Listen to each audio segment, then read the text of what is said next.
The greatest podcast in the world. Cowboys Collective. Hey, can I get a drop, Law? I got you. The greatest podcast in the world. Does it bad?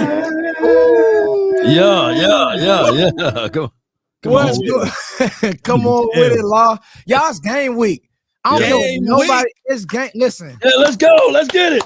Law, I don't care what these people talking about. I don't care what they're mad about. John, I don't care. We get football on Thursday. How about that, John? Sky's Law. How about it? Yes, indeed. Man, it's great. It's great. I can't wait to see us be victorious, man. Come on with it. Hey, you know what, Law?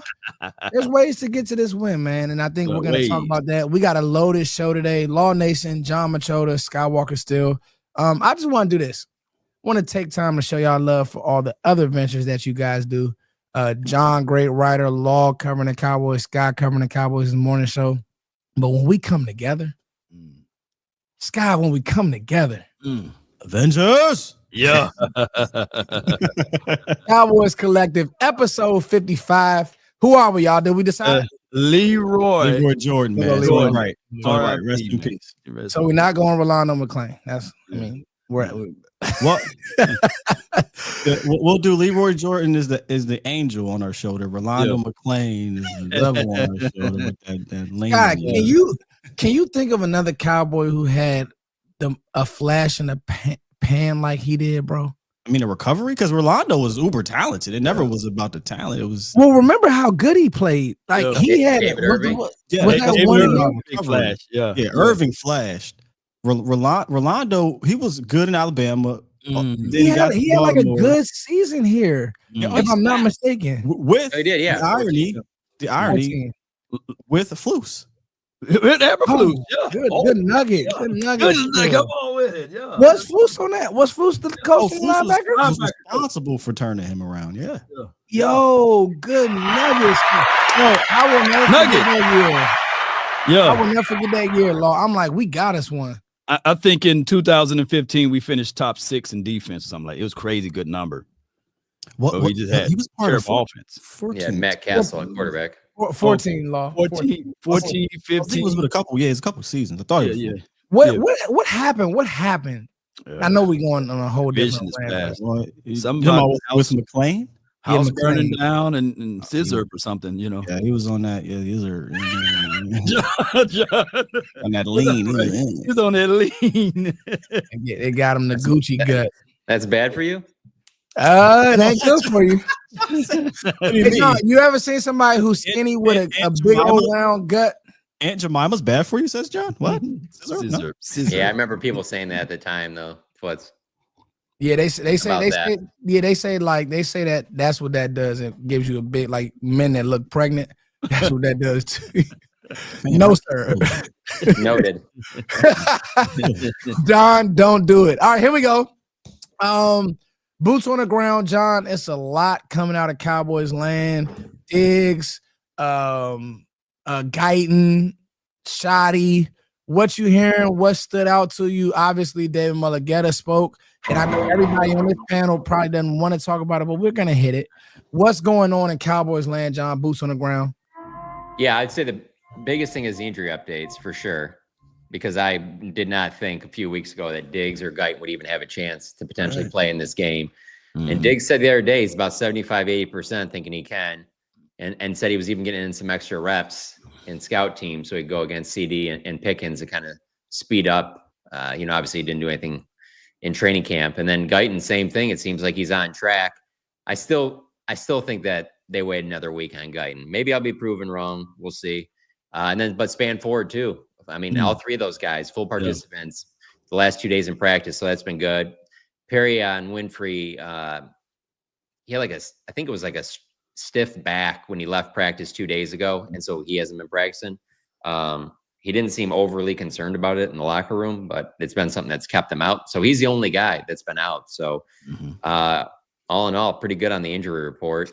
Since last time we talked, obviously Deron Bland signed that contract. Yeah. And it is interesting, when the numbers first come out, how people just make these hardcore takes on it. And it's give it 48 hours. Believe me, there's always a lot more to these things. You know what I'm saying? Like the numbers are always the first ones that come out are generally not exactly what they're supposed to be and stuff. So the way I see this contract, the Cowboys can get out of this after a couple of years if they want to. So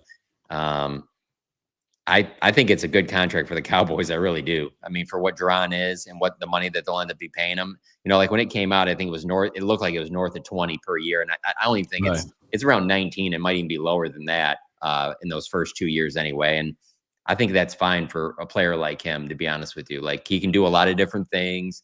He has shown you what the potential ceiling can be. You know, I mean, he can be very impactful. And so I thought it was a pretty good contract, to be honest with you. We can get into that one in a second. But the other thing is, as Foots mentioned and Sky did before we started the show, David Mulugheta going on ESPN's First Take today. That was one of those things where I wasn't expecting it. I had planned on going to the Star for Schottenheimer's press conference. And all of a sudden that comes on. So I'm like, all right, well, I guess I'll be kind of cutting it close on the Schottenheimer press conference because I thought it was pretty good stuff. Right. It was. And you know, I know I tweeted out a bunch of it, and you get fans and people responding and calling him a liar and saying that, you know, Micah's a liar or whatever. Cool. Sweet. Yeah. Nice comment on the post. I really don't care. Who do you think's not lying here? Please. Who's not a liar? Please. Let me know let me tell you please tell me who's telling the truth. And it's not just about this. It's about, well, not just sports. It's pretty much life. But anytime that there's any stuff like this, like everybody's lying. So you just put out as much as you can. And then you just use your own common sense and try and figure out where things are at. And so I'm not going to break down everything David said, but I'm just going to tell you, this is what I kind of believe. I believe that the Cowboys really didn't come back with a respectable offer to Micah Parsons because I don't think they were 100% committed to him. I think if they were 100%, it gets done. They would not have even thought of trading him, but it got ugly. And and don't get me wrong. People are pointing to that March, you know, handshake deal and stuff. Right. Piece of the puzzle. We are not going to act like that was the whole reason. Stop it. Dak could have done 12 of those handshakes and he still would have ultimately got the deal done. You know what I'm saying? Like there's certain guys, it's just like that you're not going to let leave the building. And hey, this thing could come back and haunt them. And this could be a huge disaster. But I am not going to act like this thing came down to one miscommunication back in March. That things went far. And talk about like telling lies and stuff like that. Like at that press conference, when I asked Jerry about that lying on the table, and he said that like, oh, we wouldn't do that, whatever. And even Steven was like, yeah, no, this isn't. Stop it. That bothered me. That bothered them. We're not. I imagine a lot of that. Right. A lot of these little things added up to being 100%. Sure. But the other thing with David, you know, just kind of reading between the lines and stuff like that. I don't know if you guys get the sense this. I don't think like when again going back to the contract thing, Cowboys weren't going to have to give him 47. Right. That was a Packers thing. Yeah. You know, the state tax, the having to go to Green Bay and all that. I do believe Micah wanted to stay in Dallas. And I don't think you would have had to go. I don't even think you'd have to give him 43, 44. I bet you get it done for 41, 42 million. When you factor in all the tax and all the, you know, no state tax in Dallas and stuff like that. I don't think that he had to get up to that number. So that's one of those that will be brought up for a long time. Cowboys offered 40 and a half. He got 47. I don't believe that they needed to come up to 47. And so for them not to move off 40 and a half, that shows to me, again, they wanted him. They didn't really want him. You know what I'm saying? Like much like, I mean, they would be fine to have brought Byron Jones back. And you got that deal offered to him by the Dolphins. It was like, oh, cool. Appreciate you. We're good. What was one other thing? There was something else in there that really stood out to me that I thought was interesting. He obviously said that this isn't going to impact anything with George Pickens. Obviously, David Mulugheta represents. That was real professional. But that'll all matter on how Pickens plays this year. That's what will determine that number. You know, if he has a monster year, he's probably pricing himself out of Dallas. You know, so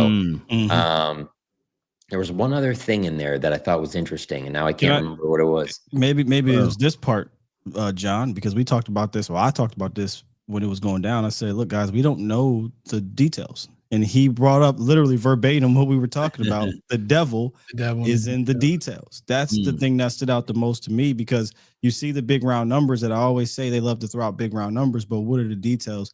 And the details he talked about was, if you go look at the Packers, they spent a lot of cash up front.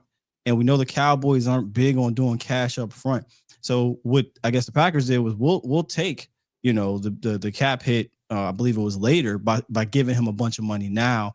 And according to David Mulugheta, the Cowboys weren't willing to do that. And that's not normally how they operate in general. So that was one of those devils in the details we don't know about, as well as the 5 year to 4 years. So they'll throw out, oh yeah, more guarantee. Well, you're adding an extra year. And he kind of broke down a whole, what that means is roughly what 40-50 million extra dollars it could potentially be if you do 4 or 5 years. So that was the thing. That was it, Sky. The thing I was going to say is when he brought up about how on the 4 year it's guaranteed 4 years out. That is absolutely one of those things that if it's 82-year-old business savvy Jerry Jones talking to 25-year-old Micah Parsons, that part isn't going to stick out to him. He's going to see those whole numbers and then the guaranteed number, but he's not going to see the fact of like in the fine print, they can get out of this deal after 2 years. Right. Whereas with the Packers deal, the Packers are committed for 4 years. David pointed that out and even mentioned that the Cowboys do a lot of contracts like that. He said that's what I'm saying. Yeah, that's how they do it. Exactly. Which side are you on? Are you fan where you want the Cowboys to get the best deals, or are you the person that are like, well, I want these guys to get paid and not get screwed if they get hurt, you know? So right. Again, like nothing's all like cut and dry. Like, well, I only see it this way. At least it's not for me. I know hardcore fans are like, I don't care about the players. I'm trying to win games. Just put on my laundry and let me cheer for you. I get that. But I'm trying to be unbiased about it, try and see it from both sides. And to be honest with you, just to give you an example, because David doesn't really talk on the record, I wanted to put out as much off of what he said today because of in my job, I put a lot of stuff out about that Jerry Jones says. I write about all of it. So it's like, I have to be fair to the other side. You know, if they don't want to talk in the record when it's going on, I totally get that. It obviously worked out great for Todd France, but when they do talk, I do feel a responsibility professionally to be like, all right, well, this guy did say that you said shove it up your ass with the deal. Like, let me at least get your side of the story. It's only fair. I'll be honest with you. I messed up on that. Yeah. Because I should have reached out to David immediately. And so I texted him the next morning apologizing because I should have reached out to him then. Even if he didn't want to comment on it, like I still should have at least, because that is one of those things. When I look back on it, that's very damaging. Like flip that around real quick. Let's say David came out and said that that's what Jerry said, but that's not really what Jerry said. That was just interpreting. We're not going to act like that. Jerry wouldn't have been upset about that, or Steven, or people in the organization. So, I mean, I don't know. I feel like you need to try and tell both sides of this whole thing, you know? Yes. As a journalist, I do think that's fair for you to do that. The only thing that I took from this whole thing, Law, is that John is texting David Mulugheta. I mean, come on with it. Doesn't mean he's getting back, but no. In all seriousness, I thought honestly, I put out something. I quote tweeted something, and it went crazy on Twitter. And honestly, it was really good to hear Mulugheta talk. Like, I'm not mad. People have turned this into a one side emotion. Emotion. Pick a side. The only thing that confused me that I'm not gonna say it was a misstep by Mulugheta, but I'll just say it was interesting that he made it a point to say when Steven asked him, is there anything else that you wanted to say? He said Michael wanted to be a Cowboy. Yeah. And I thought that he would have stayed away from that, and we're in Green Bay. You know what I mean, John? Good point. No, it's a really good point. And we're in Green Bay now. We've moved on. And honestly, like, this is one of those situations where I know a lot of people are like, let's move on. Move on. The thing is, it's not just that easy. Like, and I want to move on. I want to move on, but until week 4. The same way that John just said that he had a responsibility to reach out to Mulugheta. Right. The fans do want to hear our thoughts on it. As much, listen, I wrote a whole page about the film. Our thoughts on what though? They want to hear on the Mulugheta thing. Oh, for sure. Yeah. Really? I think that they want to just hear. They want to hear this dialogue, Sky. Like, they do want to hear where you at, because I mean, let me put a poll in the chat. How many people want to hear us talk about David? Hold on. The only reason why I say it is because, to John's point, how many agents go on the A block of ESPN after they win a deal because he got his client the most money? So technically, you won. No, I think that's why I said I think from a journalistic standpoint, it is absolutely fair for John to do what he did. Right. As somebody, I'm not a journalist. I don't. I personally, no. With all due respect, I don't cover that aspect. I call it TMZ Sports. Right. I don't cover that aspect. You didn't see me talking a whole lot about what Jerry was saying during this whole situation because I always tune Jerry out. I ain't talking about. We had to talk about Micah when he made the trade demands, and then I moved on. I had no plans of talking about David Mulugheta. I didn't talk about it earlier on. But I get where John's coming from because as a journalist, that is newsworthy what he covers. That's how that is his content per se, right? Right. That's why I said, hey man, hat tip to you. Me personally. Yeah. and here to tell you right now. We don't care. And to speak this on and put this on there, yes, he's gone. But I got to say this for John, what's beneficial to us as a community is that he's not a Cowboys fan. You see, so he's operating as I'm giving both sides of the situation there. So as much people say, move on. Well, we're going to venture down this pathway again. And it's good to have historical references. Right, because you got Sam Williams, you got a lot of people, so you got to have historical references. Hold on, time out real quick, Law. This isn't to cut you off. You good. And I normally don't read the chat. People saying Foots can't move on. I'm way past it. Trust me. But it is another layer, and things have come out in the wash. And hearing David Mulugheta, honestly, he spoke very well. And honestly, hearing him talk, I didn't get somebody who was trying to get over on a Cowboy. He's literally just doing his job. He was very complimentary of Jerry in a way. It's like, I don't take it personal. That's great because you have to do business with him again. Tyler Smith and George Pickens, if you want to keep George Pickens. So I thought it was honestly, to me, very informative. Stephen A asked some good questions. He asked the thing about he asked the thing about the what John said. So, but let's move on. Let's move on to the DaRon Bland situation. If we're all good. We're all going to move on. So, DaRon Bland, this is very interesting for me. Did you guys think that? I don't think he got overpaid, but I've seen that a lot. Where are you guys on that? Because I don't think that DaRon. I think that it's hard to get a corner with his ball skills, and though he gets beat, I just don't think that he got overpaid. Me personally. I'll give you the cap hits. As John was talking about that earlier. I mean, the contract details as it came out, it looks good. Nothing moves this year, 5.8 million, and this is per over the cap. Spotrac. 5.8 million this year, 2026, 17.4, 2027, 17.4. And even if they don't move on, because that's the out after 27, or they could do it in 28, it's 26.4. By 2028, 26.4 is not going to be some outrageous number. So if they actually went through with this whole contract, the most he's going to hit you at is 28 million, 28.4 on the cap, and 29. The cap is going to be sky high more by then, and they can save bread after 27. So in 2028, if they cut him or trade him, whatever, they can save anywhere between 17.6 or $22 million on the cap. This is fine, guys. This is not an overpay. I know a lot of people don't believe DaRon Bland is XYZ. He's a quality cornerback, and quality cornerbacks are going to get paid in this league. And as John mentioned, he's versatile. He can do inside, outside. I have no problem with this contract at all. You also got to factor in that if Diggs doesn't have a monster year, they're going to part ways with him most likely. Yeah, I mean, that's kind of what I took away from him. And then so if that happens, then you got Bland, Revel, and you're probably looking at a corner pretty high in the draft. Depending on what Elam does. Elam, they trying to use some of that cap money. Use some of that cap money. Absolutely. Money. Yeah. Hey, Sky, they can use Catboy can use some of that. I'm gonna tell y'all. You know what, Foots, before you go. The craziest thing is, I try not to look at the chat, but you said move on from Parsons, move on to Parsons. Then you mentioned Bland, and the first comment was like, "Oh man, he's cheeks, man." Yeah, so it's crazy. Who they like? Who do fans like on our team, Law? Like I don't know who's the definitive captain on the defense. Who is it? No, here, I got one for you, Foots.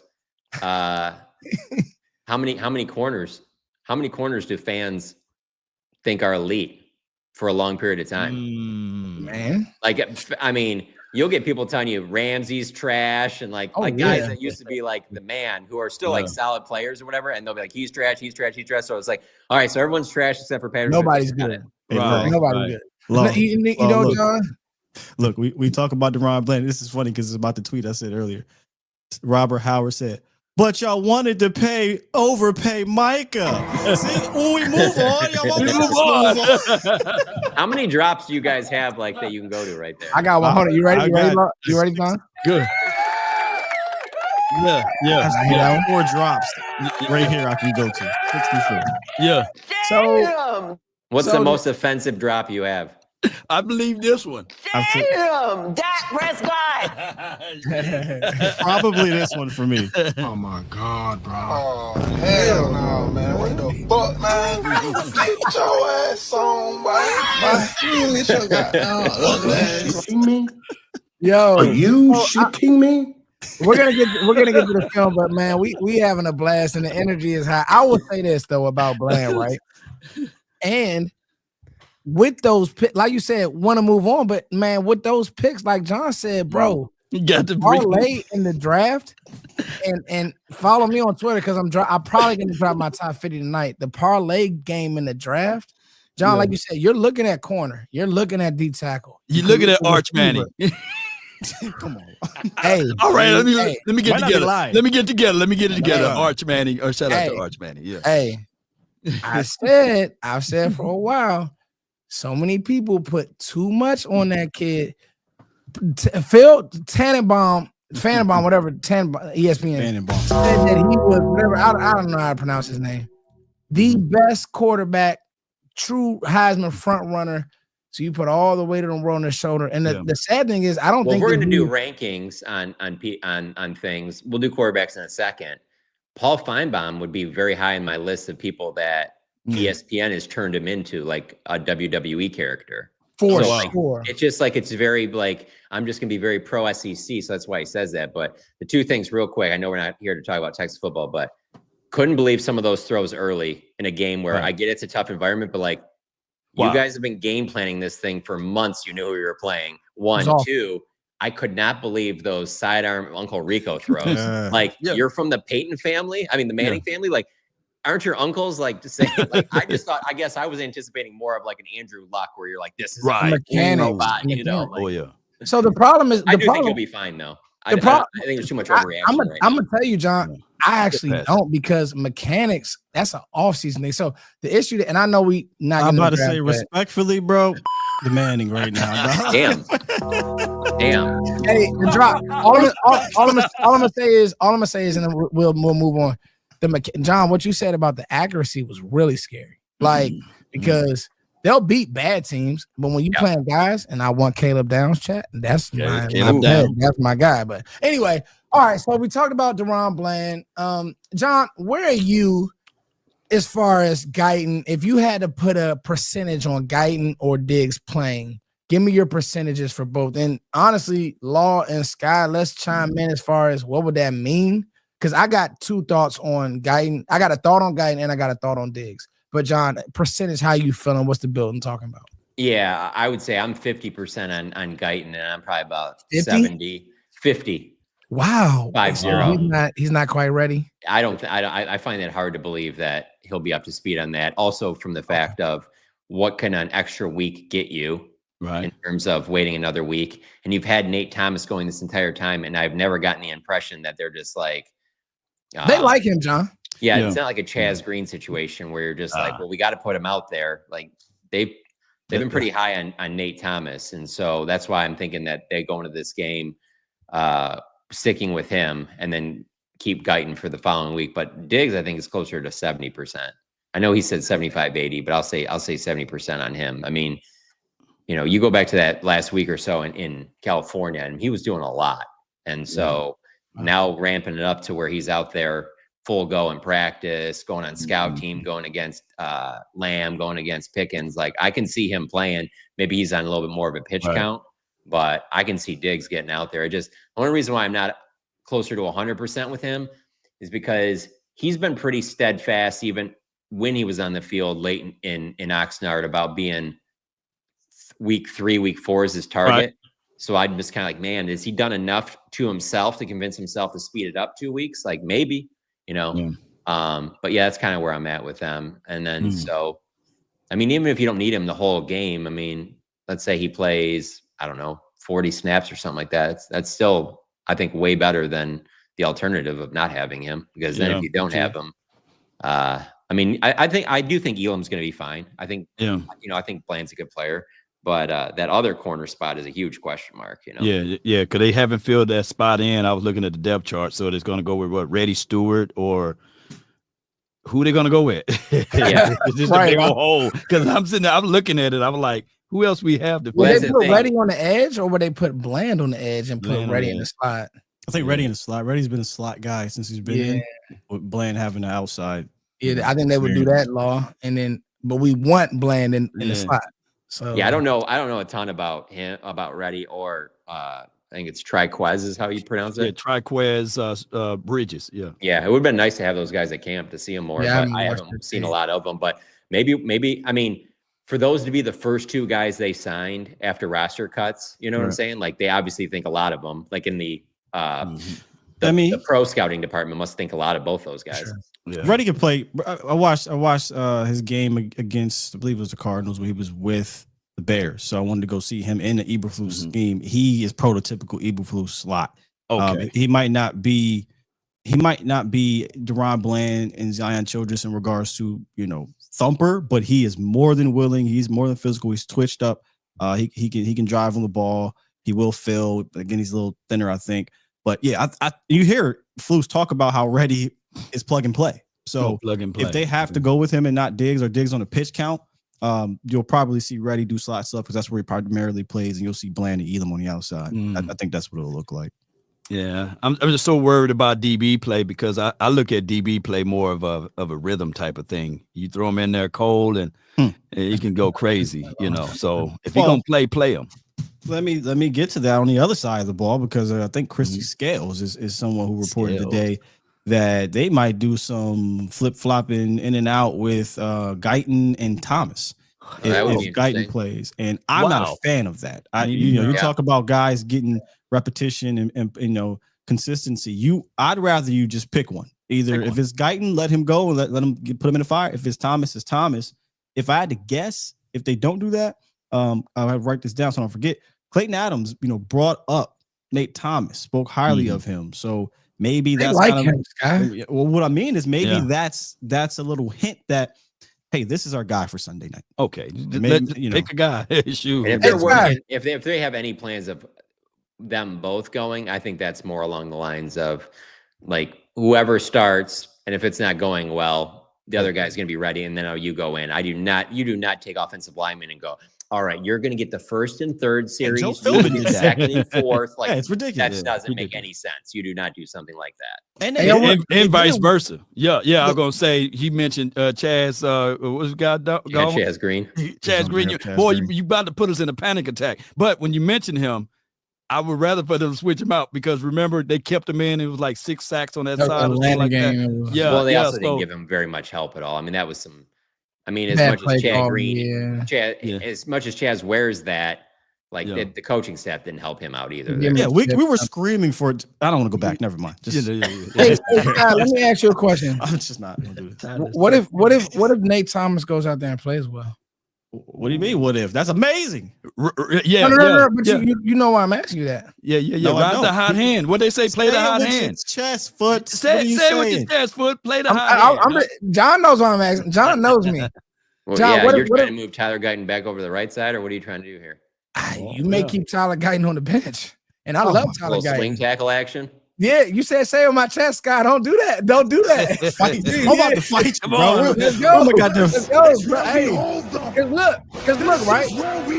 No, you go out there, right? You can't run it up the middle on these guys, but you get Nate Thomas. He starts reach blocking. He starts doing some stuff, getting out on the edge, and he plays good in pass pro. Let's talk about it. The Eagles don't have book ends. They have okay ends, but they don't. Their ends don't scare you. They don't. Right. And I got it. I'm talked about it. So he goes out and he plays well. Messing that up? No, I'm keeping that, because you're going up against another nice defense. I want to mess it up. Look at him. The very next week, you're going up against the Giants, who's really good on their defensive front. So what you thinking, Scott? What's on your mind? Come on, Still. Let's go. My gloves off. Do you know how awful it would be if you absolutely whiff on Mozzie Smith and Tyler Guyton? Oh my God! You're already done with Mozzie. He played a lot. You wouldn't even really be giving Guyton a fair shot here to win it, right? If you're not, you're just saying, oh well, he played well against Nate Thomas. That is your backup, went in there and did his job. So we're just going to keep him in there. Yeah, sure. If he looks like Tyron Smith, I guess. But does anybody expect him to look like that well? I don't. I think Tyler Guyton is a better pass protector and I like Nate Thomas. I'm a big so I would like to see Tyler Guyton get a fair shot, fam, because that is you don't. At the end of the day, the investment is real. Yeah. And it's one game. If Tyler Guyton looks like complete trash, then we know that Nate Thomas can be a guy. I see what you're saying. You still don't know if Tyler Guyton can be the guy. Technically, you don't know if Nate Thomas can be a guy. And one game does not prove that. So, and I'm a huge Nate Thomas fan. Y'all know that. Been coming on here, but it wasn't with the fact of we're going to start Nate Thomas and bench Tyler Guyton. That's crazy. I look at the team that they're playing, and they certainly did just fine finding Jordan Mailata in the 7th round. So if you happen to find a guy in the 7th round, he ends up being great for you. That's a great problem to have. I mean, I look at it as it's not about where, but did you get him? You know what I mean? If you get your guy. Now I will say this, guy. I just want to throw that hypothetical at you. That's all, because I like questions like that, because think about it. If Nate goes out there, Dak is clean, maybe gives up a pressure, but it's clean, and they look like they're rolling, because to me, and when we talk defense, we're not going to get to defense today, but they got to run the ball some type of way. Like, they're not going to be able to drop back 35, 34 times, whatever this crazy number, and expect to win. They're going to be able to be successful passing the ball, but if they can run the ball, and that's Nate Thomas's strength, he moves people. He reach blocks. On his double teams, he's very powerful. He's very strong. So, it's something to think about. And we're gonna get to this segment, and we'll transition. But thank you, Sky, for depth is real. So Nate Thomas could be great depth. I mean, if we inverse it, they're basically saying Tyler Guyton's not good depth. So give me the depth. Let your first round pick do his thing, and if it's not there, you got a guy. And I mean, if you want to move on to the other side, with still after the year, you got one of those two that can do it. Nah, for sure. And like I said, I don't think there's this world where, hey, you can't block Jalix Hunt, or you can't, you know what I'm saying? Just being honest, guys, like Ojimo, I mean, I don't know. Like, Jomo's pretty good, but he's not an end, he's a DT. Well, they play him at the 5, but they have him listed on their depth chart as an end. But I mean, you get what I'm saying. Yeah, like, it's gonna be Nolan Smith, and it's gonna be Jalix Hunt. Yeah, he's gonna be going up against like the Oosh. Was it Josh Oosh? Ojolari, Hunt, Nolan Smith. Those are the rushers. He may be going against Ojimo if they run duo and they double down, block down. But for run purposes, but pass blocking, those are the rushers per se. The rush ends. I mean. All right, guys, we're starting a new segment in the second half. Sky, you want to get to the sleeper read, and then so don't forget it. Yeah, cool. Hey man, shouts out to Sleeper, y'all. If y'all don't know about Sleeper, I'm gonna let them tell you about it. Sleeper is the #1 fantasy sports app. It pays to know sports. Pick more or less on top players. Your first pick is on us, so start winning now. Play in Texas, Georgia, Minnesota, and 27 more states. Pick anytime across all sports, pregame or live. Over 10 million players are already on Sleeper. Make your picks count. Score up to 1,000 times your cash. Join today. Get up to $100 credit using the code HMA. Call your shot on Sleeper. Download now. Hey, they got an easy one for more or less. Dak Prescott, I saw that half yard. Go over to Sleeper right now and smash that one. Just sleep on that one right now. Just come on, man. Just on that one. They will match $100 deposit up to $100. Use the code HMA. Shouts out to Sleeper.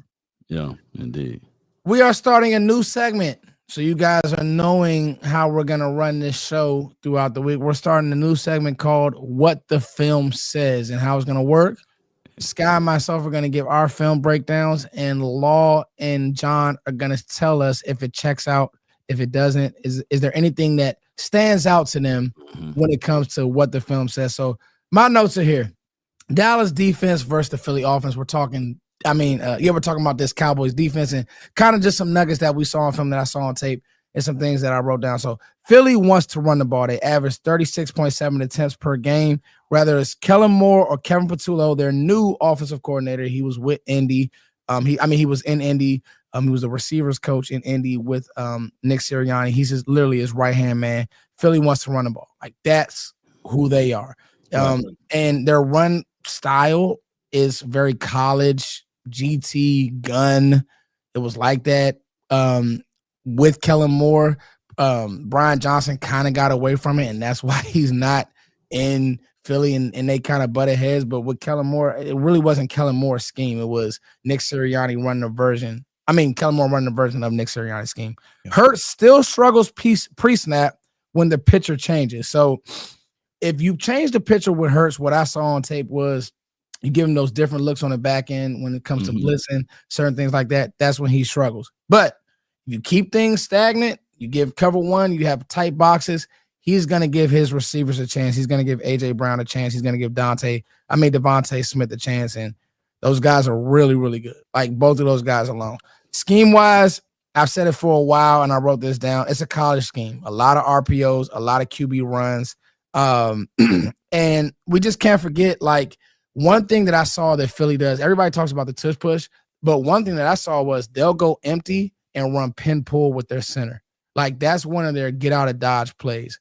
So they'll just line up and empty, widen the box out. Widen everybody out, and they'll pull. They used to do this with Kelsey all the time. They'll pull the center. Yep. Just a simple pin pull, block down, pull. He'll either kick the end or he'll kick the C-gap defender, and Hurts will just turn to a running back.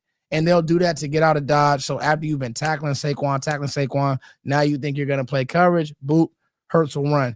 He comes off his first read a lot, and when he comes off his first read, he's not good getting from 1 to 2 to 3. That's just not how he wins. He's not going to stand in the pocket and make plays, step up in the pocket. That's not what he wants to do. His first read is gone.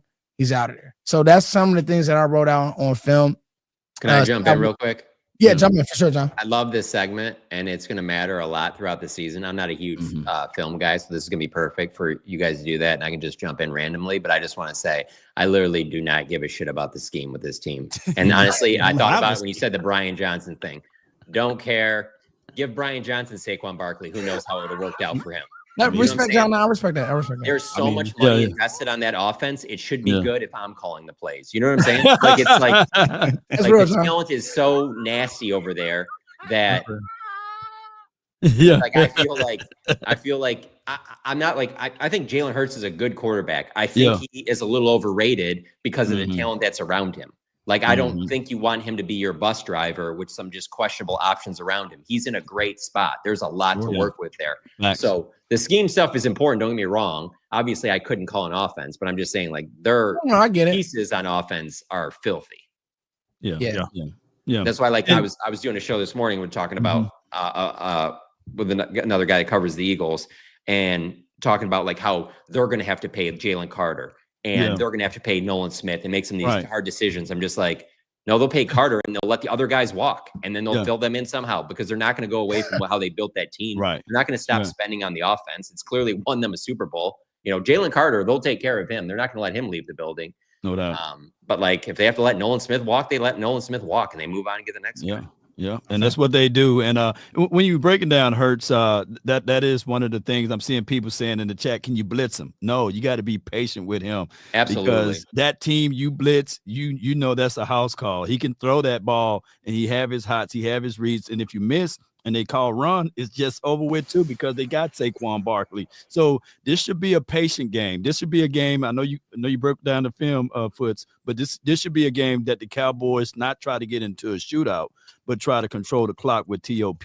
And that's going to be a hard thing to do if we're not getting this run game together. Yeah, I mean, I do think there has to be strategic blitzing of Jalen. There was a point in time just 2 seasons ago removed, he couldn't handle the blitz. It got to a point, it was laughable. You know, you had the 3-14 Giants just blitzing him left and right, and he just couldn't handle it. And then you bring in Kellen, and things got better, and obviously Saquon Barkley, and things got better.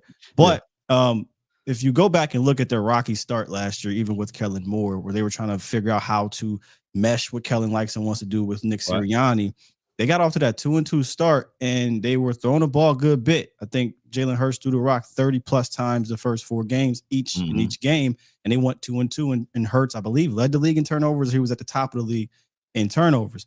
Well, they had a come to Jesus moment in that bye week, And from there on, he only threw the ball 30 times, y'all. Once.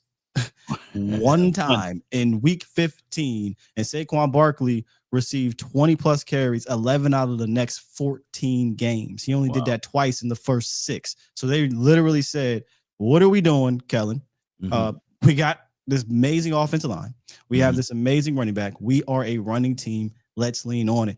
And when you talk about the film, I'll just read some of my notes here. Tons of read option, RPO. That is, like you said, college ball. That's their game. It's a lot of RPO slants. It's tough. It's really hard to stop AJ Brown on those quick slants. It's one of his freaking plays right there. And it's tough because when you're doing that RPO, that linebacker has to honor it. That window opens up, and there's sometimes I'll have a tight end that comes screaming behind as well. So it's not anything uber creative. It's basic. Yeah. But what makes it tough is because they have players you have to respect. Yeah. And they're not a team that's going to do a lot of motion, but they will run some misdirection on their run. So they ranked 19th in shifts and motions last year. But if you go back and you watch some of these games, you'll see Devontae Smith at snap and simple at snap motion screaming behind the line of scrimmage that holds that linebacker for a tick. Next thing you know, you got a big guard, big tackle pulling and this lane that allows Saquon Barkley to get upfield. I have here Stoutland's going to get his guys to lean on you and wear you down. They will attack the boundary from the C gap out. So I know big guys, they do some of that gap stuff and pulling short pulls, but don't get it twisted. If they look out there and say you don't want to tackle, they will send Saquon Barkley out there, C gap out, and make your cornerback get busy and send big ass Jordan Malley out in them boys. And Trayvon Diggs. Trayvon Diggs at all them corners. They'll send them out there. So you got to be ready for that. That's why filling these lanes are going to be huge. Team run defense is going to be big, and these linebackers at the second level are going to have to be extremely disciplined and not get. And this is not an eye candy offense, but just the slightest pre-snap motion does help a little bit. I have the guards will be pulling, doing a lot of GT pulls, but at the end of the day, they just have better dudes on offense. So it's going to take a collective effort down in, down out. Because the issue, and this is the jealous part I have about that offense, they'll matriculate down the field if you want to do that. They ain't got no problem. They'll go 3rd and 8 and they'll play for 5 yards because they're going to go for it on 4th. Right. And if you say, well, okay, play that game, because you know why? All it would take is one goddamn play. Yeah. And Saquon can go for 70. I think he has 7 plays of 60 plus yards last year. And that's the jealous part I have, because for the Cowboys for years, Tony Pollard with the bum ankle or whatever it was, Ezekiel Elliott on the downside of his career, Rico Dowdle's not a big play guy. For 3 years now, we're like, man, we can't break a huge play with our run game. So now it forces us to just matriculate down the field, and Dak in the pass game has to be perfect and not make a mistake. They don't have to worry about that. They will run the ball, no problem, but they can also get huge plays out of it. So it's going to take a collective effort on defense. Yes, indeed. The only one I wanted to ask add on the offense, though, too, is that if this game's close, at some point that tush push is going to play a role. Right. And I was thinking about this the other day, and even a little bit at training camp. There has been no better time to run the tush push than this era. Because if you were doing this in like the 60s, 70s, 80s, even into the 90s, like you could practice that stuff. Who's practiced defending that now? I've seen 20-some practices. I've seen 20-some practices of the Cowboys, and I don't know that I've even seen George Pickens or CeeDee Lamb once tackled. I will see them tackled more in the first quarter on Thursday night than I've seen them tackled in the last 6 months. You know what I'm saying? Like, they just do not. That's the one advantage that they do have with that tush push, is just how do you really work on defending that without killing yourself in practice and in practices that are just not designed to be like that anymore. So they got that. That's a huge weapon for them, man. And like I said, if the game's close, they're going to be pulling that out. There's going to be, like when Sky said the thing about them, they get down to, let's say, 3rd and 8. They get that thing within 4th and 2. They're doing that. Right. One of the notes I wrote down, John, was you have to win first down. Like if you think for 1 second you're going to get them to second and 6th down. Yeah. Third down. The reason why I said first down is because give them the 2nd and 8. Now, okay. 3rd, 5, 3rd, 7, you can win that. 3rd and 5, 3rd and 7 don't mean shit if they get 5. If they get 2 or 3, 4 yards within 4th down, though. That's the scary thing. Is Sirianni came out and said we play 4 down. We're a 4 down offense. Yeah, for sure. But like, so when it comes package wise, because I actually do want to heat Jalen Hurts up, right? If you go look at how Todd Bowles played them, he threw the kitchen sink because he knew if he sat back, they were gonna do what Sky's saying and just take their time, chip away. So the reason why I said even if it's 2nd and 8, because another thing is they don't get penalties. Like think about how hard it is to, like Sky saying, if you don't have big runs, you take your time getting down the field, holding. Now the drive's over, or now you're behind the stick. So some of those things, for me, one of the biggest things that I noticed with this offense is that I would rather die the death of Saquon's not going to beat me. Now, Kansas City took Saquon away, but they gave up everything else. I'm dying that death because early on, if the pass game isn't clicking, cool. I don't want to let Saquon get going in the run game, and now they're leaning on my guys and they're getting next level. I'd rather die the death of make A.J. Brown, and who I heard he was battling something, but he did practice, and Devontae Smith be amazing, make them click right now because we've seen Jalen Hurts speech. We know A.J. Brown and Devontae Smith are quality, high quality receivers. Not saying that Jalen Hurts is not, but I think it's pretty simple.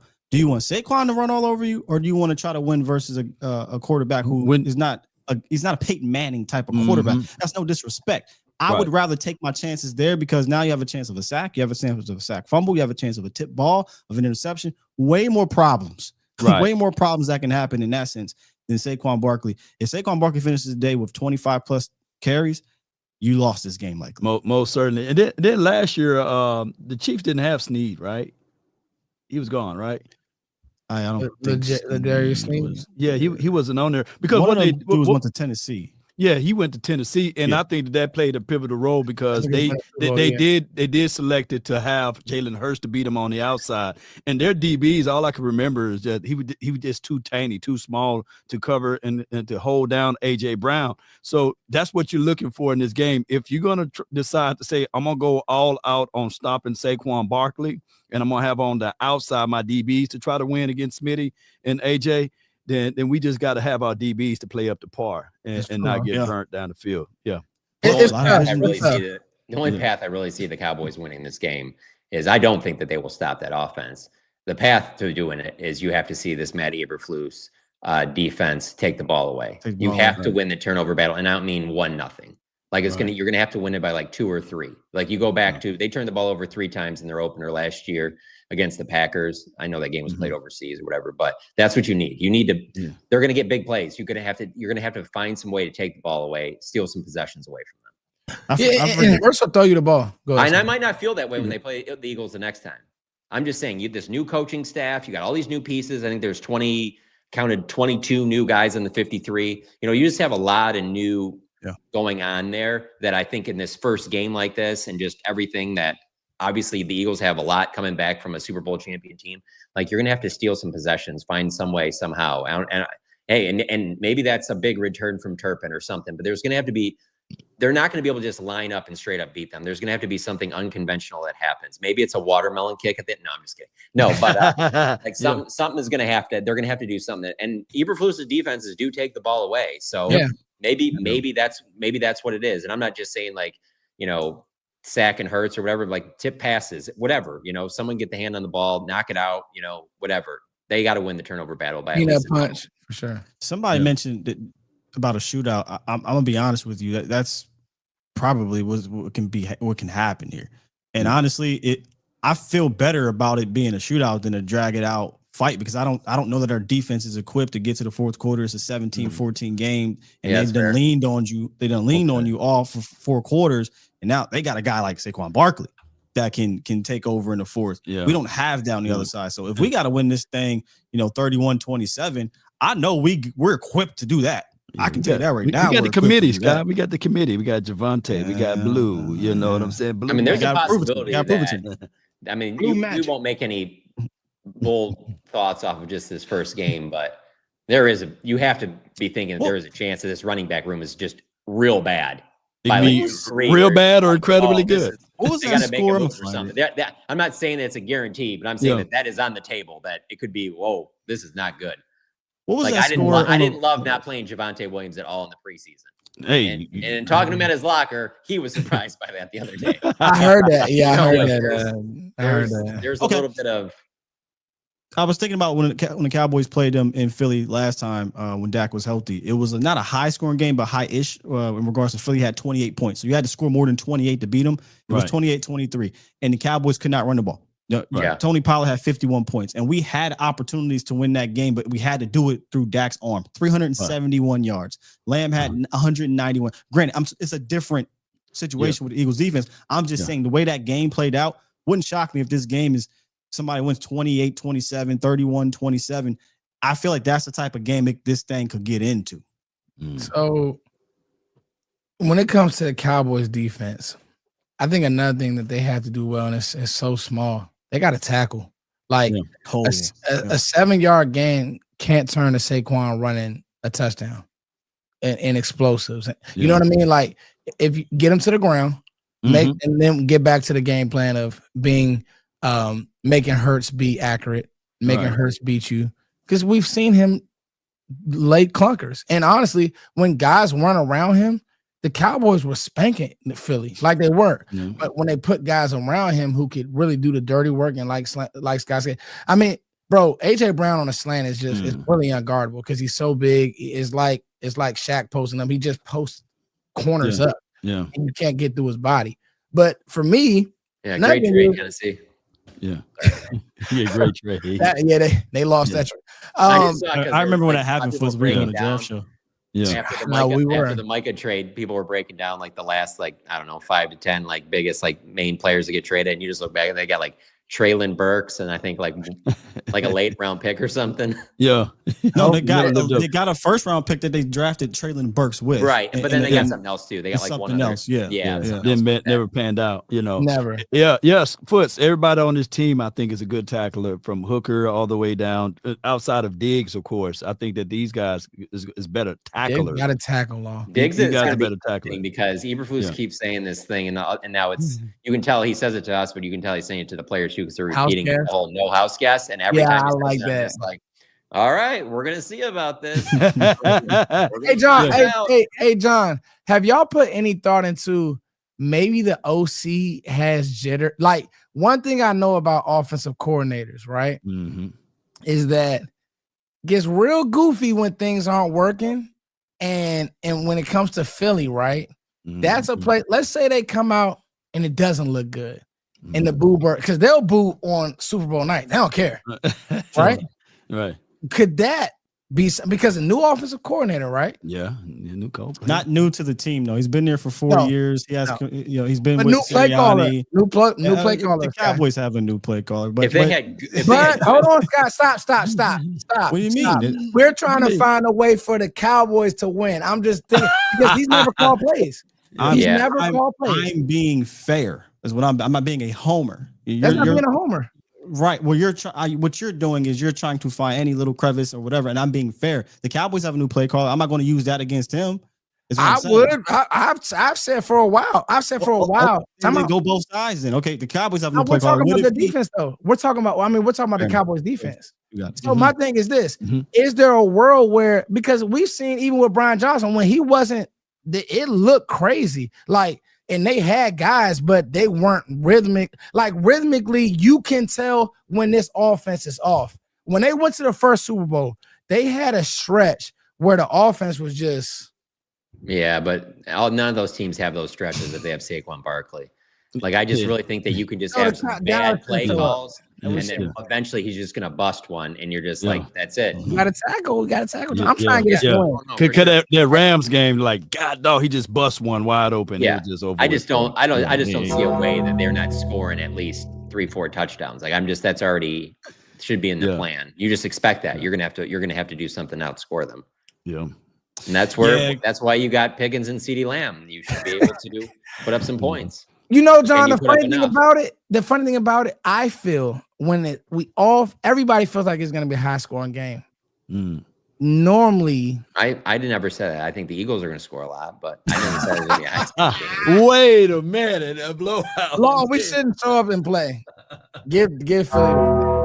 Yeah, what'd you say, bro? Yo, Foots do not like when you just being fair, bro. You're like, hell no, not to them. I'm not being fair to them. I can't. I hear you. I mean, it's at the end of the day. Hold on, it's still Philly, but I'm put on my analyst hat. My bad. I can swap back and forth. Don't get twisted. I'll just put the analyst hat on. That's all.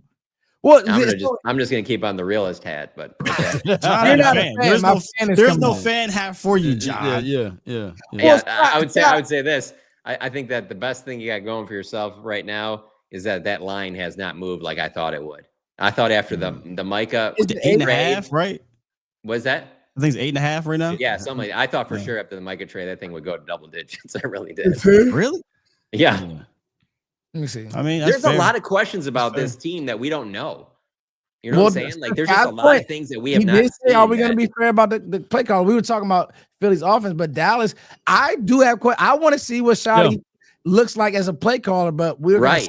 With all of that, the new coaching staff and all that, they really need to have one of these college week ones where they play, you know, a small school. Get it. It ain't happening. They don't need to be playing Nick Saban's Alabama week 1. No, I know. You know the difference is as long as you score the state, right? Or Bill Belichick at this point should give me. I think his shine is kind of wearing off over their whole Bill. Well, his girlfriend was on the sideline. They talking about they putting her in the transfer portal. I will say this: one great thing that comes from that whole situation, even if it implodes and is a huge disaster, is like just the memes and just how great the comedy is on social media when that thing is. I mean, just with her, with him, and everything. I mean, it's just layup season making fun of them. So that'll be interesting. The line is 8.5. And I'm wrong also. Let me admit that I'm wrong. I think that's a big line. Personally, I thought Bill Belichick is the guy that the Cowboys should have got. You know, I thought that was like a no-brainer to go get him. But John, hold on, you're not wrong. Listen, can I say this? That's a different game. Recruiting it's no. Scott don't want to talk about. But I even think even to the Cowboys point, I just think that the NFL is changing though too, to where football has always been trickle up. You know, what happens. It's up to. I mean, eventually it's going to get to the point where it's the same thing. Like that's why I do think a lot of stuff that Schottenheimer and the young staff do fit pretty well for today's player, you know, that they wouldn't work in the 90s and the 80s and stuff like that. But I just need to see some games being played before and again, it goes back to there's not a lot we can get from the preseason, you know? There's just, I mean, how many guys played in the preseason that you either thought this was great or this was bad, and like they're not even on the roster anymore. Yeah, I'm about to say they're not. I kept trying to say that when we were here about people panicking over preseason. I said, 98% of these players are not going to play a down for the Cowboys. Why Israel Mukwamu, as far as I know, isn't even on a team. Wow. Yeah. Oh, good nugget, John. Think about that. Hey, Deuce just worked out for somebody today. Denver. Yeah. Right. Hey. Well, what we say? Don't overrate our guys. Y'all think these people gonna be on that? Ain't that? You know. So, 8.5, Sky. That's a line. I would take that. I would take Dallas. I just don't see it being a blowout. Is 4 playing? There you go. I'll tell you, he seemed very confident at his locker. Okay, bro. Yes. Let's go. Now let me. Was it today or yesterday? Yeah. Today he was talking off the record. When you got George Pickens, CeeDee Lamb, Kevontae Turpin, Jake Ferguson, and you ain't afraid to go in that crib because you play well in that crib. Well, he's played there all the time, so he doesn't. John, we're taking this off the record. We're taking this off the record. You got to give me this. Damn right, he confident. Yeah, my bad. But you know what though? Still, that game, not last year, but the year before, when everybody said there's no way Dallas was going to be in the game, and CD went for like 190. Yeah. I think that he knows these guys. Now, Vic is he's very confident in his weapons. Different guys. He's different got guys. Weapons that you know what I'm saying? Like him and Pickens are I'm telling you, like it is not going to. I don't think it's going to be a lot of rust. Like him and Pickens are. I think that they're going to be pretty good, like right away. And him and CD, like even at the beginning of camp, I mean, they did look like they had just picked up from right when the season ended. So if you had spent a top 2 or 3 pick on running back, like a top 2 or 3 rounds, or done something more in free agency, or done a trade for like, you know, a notable back, I would be way more confident. But that run game thing, man, I just got a lot of concern about what that's going to be. John, I'm so greedy right now. I would trade away one of them first round picks to get a Jonathan Taylor right now. Oh hell no! I'm trading on a first round pick for Taylor. Yeah, I wouldn't do a first for that. Not for Taylor. The only one is Bijan. Bijan Robinson. One of them two. Okay, I think I'm they listening can tilt the scale. Look at John. Can it be one of those Packers picks? Look up. Get rid of them. I don't know because next time for sure. It could be another Mozzie. It could be another Tyler Guyton. It could be another Byron Jones. I want to be able to use. I just want to get something back in return. Don't put that shit in there. Oh, let me put it out of there. You know what I'm saying?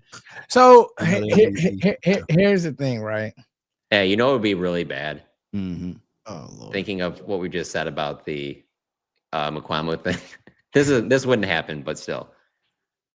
What if they cut Mozzie Smith and nobody picked him up? Could you imagine that? Ooh.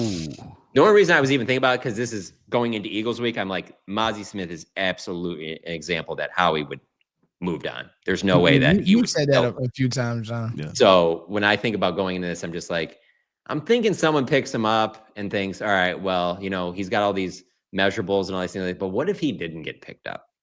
If he did get picked up, I think it'd be a red flag of maybe character more than ability. Not saying he has great ability, but usually somebody will look at your tape and say, I can work with this, I can figure it out. But if you hear, hey man, he just don't want it, you can't fix that. Yeah. I'm gonna tell y'all something off the record. And I'm not saying that's the case. I'm just saying if that would be the reason why he's not picked up. That's what I'm saying. I'm gonna tell y'all something. How much do you think he plays on Sunday or on Thursday? Sorry. I thought he might not suit up until I heard that Perrion, was going to be a guy that wasn't going to suit up anyway. So, but I don't know, man. Mozzie had good snaps against the Eagles last year, but this is a different scheme. So I can see him playing, like Law said, 15-ish snaps. Yeah. 20. Yeah. I'm going to tell y'all something off the record about Kenny Clark. Good news. Good news. Okay. Well, I don't want to bring it here. The only negative. I was the only negative I can share on Kenny Clark is just the fact that the age thing. Yeah. But if he can stay healthy and all that, I would have. And he plays like a lot of snaps. Do people know how old Cam? What's my man from Pittsburgh? Hayward. Cam Hayward. Yeah. 34. Yeah. I think he's older than that. Wow. He's old. Oh, I'm not saying that it's impossible to play in your early 30s. I'm especially just at that position. Just the random injury stuff creeps up, and then all of a sudden it's like now you're out because of this or whatever. I mean, just as you get older, and he's a bigger guy. But no, if he's healthy, that's the best. Their defensive tackle spot's as good as it's been in 15 Cam Hayward, I think is 36, 37. Let me ask y'all this too, and I know y'all wanted to move on from Micah Parsons thing, but I just want to throw this one at you guys. They said that they wanted to try to ship him to Carolina, but they didn't want to move on from Derrick Brown. No. Why would they? Yeah, Derrick Brown. Do y'all think Derrick Brown would have been a better situation than Kenny? Yes. Yeah, he's a better player. Yes. Oh my God, how mad would Mike have been? But that's why I would have. So see me. Oh my God. Now you're talking about my alley, Law. A bad team with a dude. Yeah. Derrick Brown's a motherfucking dude. Yeah. And he's younger. 27. Probably more control. Oh, come on, dude. Yeah, I would have said, wait a minute now. If I'm Jerry, come back, Dave Canales and everybody sit down. Let's have a all that peacocking you want to do against Micah, do that against Dave Canales and them boys over there. Because I would have did what I can do to get Brown over here. Yeah, they was gonna give him the picks, but they wasn't gonna give him Derrick Brown though. So that's wild. Like, but y'all, I got Mozzie for you. Mozzie for it. You know I saw on that ESPN report today. They said that there was another team that was involved that was like that they didn't name the name, but it was going to be a team that they'd be interested. It was if they would wait until after the season, like if Micah would play out the 5th year, and then they would be interested after the season's over, before the draft. So see, what's scary about that? What are the odds of the Carolinas being a real good team? Very low. Very low. Yeah. I would have made that one though. I don't know. I'm gonna tell y'all something. That's what I'm saying, Law. I would have came back to the table like, hold on, let's figure this out. Even to me, even everybody since we went back to this Micah thing. I don't even know what the Cowboys would be with a dominant defensive tackle. I've never covered it. Bro, I wouldn't know what to do. On top of likely terrible picks for the or great picks for the Cowboys, but terrible record for the Panthers. Yeah. See, I'm glad you said that. The way the NFL works, everybody's just, oh man, the Packers are for sure gonna be picking. You don't know that. Y'all don't know that. You don't know that. I'm pretty confident it's not going to be. You don't know that. No. They got Matthew Golden. They got Josh out. Jacobs. They got a lot of people, man. They do. But we don't know. We don't know anything in that case. No, we don't. Because to be honest, talk about nothing then. All we can do is project based off the data we have, and the data that we have is the Packers are the only team to not pick in the top 10 in the last 15 or 20 drafts. I don't think you have a team. Hold on. Let me finish. Yeah. They've only picked outside the top 20 3 times in the last 20 years. Foots. I'm sorry, bro. But I get it. But even if they don't have a top 10 pick or outside the top 20 3 times, fam. Hey, this could be the 4th. Jordan Love hasn't been healthy. Right. I'm just telling you, it can happen. Right. Michael played quarterback. At the end of the day, listen, hold on, time out. We went 12-5. How many times in the last 3 years? Last year it was a stink fest. So crazier things have happened. You're right. Like, anything can happen. Get injured. Can it not? Anything. I said you're right. Anything can happen. Speaking of anything can happen, bring it back to the Cowboys real quick. That would be the one thing that positive I could see for them is that there's no way that they're hearing a lot of positive stuff. Oh man, my bad. I blame Law for bringing this back. My bad. I didn't know that Matt LaFleur is 67-33 as a head coach. He got a good record. 7-0. He's a winning head coach. He's a real good coach. They're not a bad. I mean, if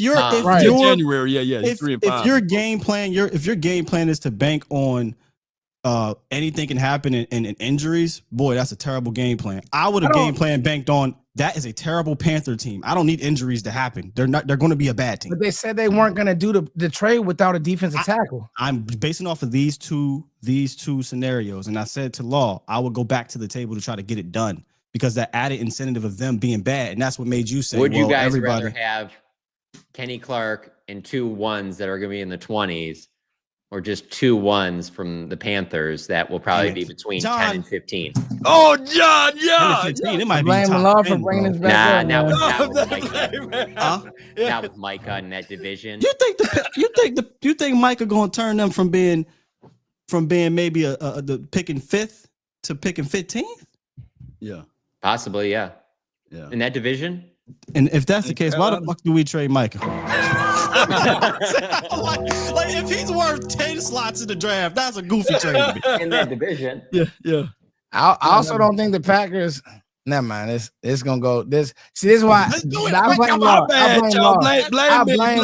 blame Law. I didn't. Dude, chat box. I'm not even reading the chat, but don't say Foot's name for bringing this topic back up. I was over it.